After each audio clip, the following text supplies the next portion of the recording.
Hello, everyone. My name is Johnny. I graduated from University of Toronto, St. George campus with chemical specialist honor degree.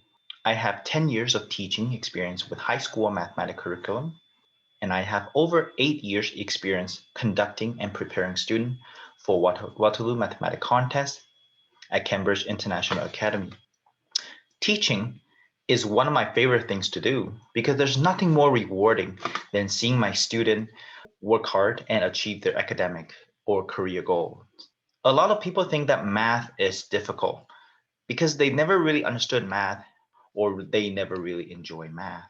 It is my belief that you have to like and enjoy the subject to do well in the subject.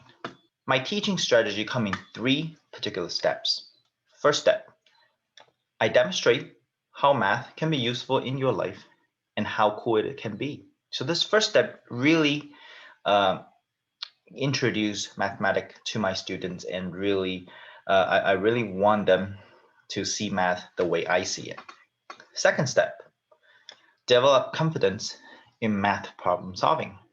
This is a very important step and this is very hard to achieve. A lot of students do not have confidence in math problems or in solving math problems.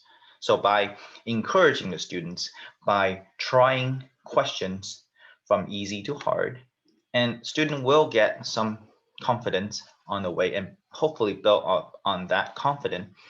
And having confidence in math is very important process. Number three, constant challenge my student with cool and interesting questions to keep them on top of their games. Once you gain the confidence in math, you will likely going to look for harder questions, more challenging questions. And that's what I like to do. I like to keep my student keep on always thinking, always on their minds, thinking about how to solve this question, what concept I can apply to, and what concept I have learned that can be used in such question. So here are my three teaching strategies. Hope to see you all in my class. Bye now.